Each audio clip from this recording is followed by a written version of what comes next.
بسم الله الرحمن الرحیم. دا نن نسخه ډیره اهمه ده، ډیره مهمه ده د هغه مریضانو دپاره چې کومه د تایراید ګلینډ هغه شکار وي او هغې ته د تایراید هغه تکلیف وي، نو هغې دپاره هغې عجزان لګیا دي ډیر علاجونه کوي، او خصوصا بیا چې کومه ایلوپیتیک د هغې علاج دی، نو په هغې کې هغې تایروکسین چې کوم دی نو هغه مستقل استعمالی او د هغې خوراک هغه عمري وي د هغې دپاره. ما مهمه وګڼله چې یو داسې نسخه وي چې هغه د تایراید ګلینډ د بیمارانو دپاره هغه داسې وي چې هغه مستقل وي او د دې بیماری د هغې سره ختمه شي. نو ډیره زبردسته، ډیره مجربه، ډیره ښایسته نسخه د هغه مریضانو دپاره زه هغه پیش کومه چې چاته د تایراید هغه تکلیف وي او هغې چې کومه غدود دي، کومه ګلینډ دي، هغه بړاویږي، هغه سیوا کیږي، هغه غټ شوي وي، خصوصا بیا چې کومه د مرۍ هغه تکلیف دی، نو هغې دپاره ډیره زبردسته، ډیره اسانه، ډیره ښایسته نسخه هغه زه ستاسو په خدمت کې عرض کومه. تاسو به داسې وکئ چې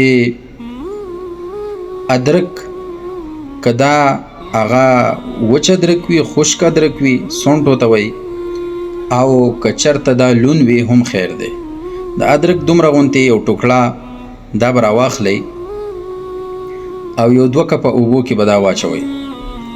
دغه اوبه به په اور باندې کیدئ چې د دې نه 1 کپ اوبه پاتې شي، او بیا دا به چان کوئ. سحر او مازدیګر به همدا عمل کوئ او دغه 1 کپ اوبه چې دي دا بس کوئ. خپل هغه حسب ذائقه په هغې کې تاسو هغه د ګوړې هغه یو ټوکړه یا د چینو نیمه چمچ هغه میلا وهلی شئ. یو به دا عمل شروع کوئ. دویم چې کوم دی نو هغه د ماسا ورته وایي، ازغکیم ورته وایي، د طبي نوم د هغې د ماسا ده. د ماسا ازغکې هغه به راواخلئ چې کومه د سمې ازغکې دی، هغه به راواخلئ، هغه به بلکل سفوب کوئ. چې کله تاسو بلکل سفوب کو، هغه میده که، نو د هغې نه به 1000 mg کپسول ډک کوئ. یو سحر یو ماښام دا کپسول به استعمالوئ.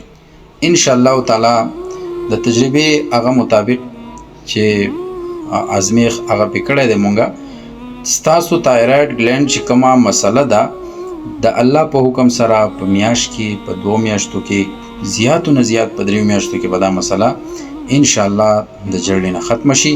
نو دا ستاسو دپاره او خصوصا د تایراید چې کومه مریضان دي د هغې دپاره دا نسخه یو تحفه ده زما د طرف نه.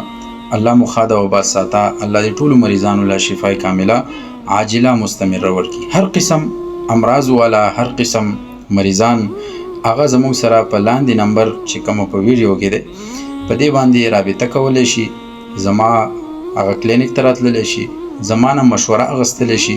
انشاءالله د الله د رضا دپاره به مونږ ستاسو سره هر قسم یو نیکه او ښه مشوره تاسو له درکولی شو. په لوی الله م سپارم. د الله په امان.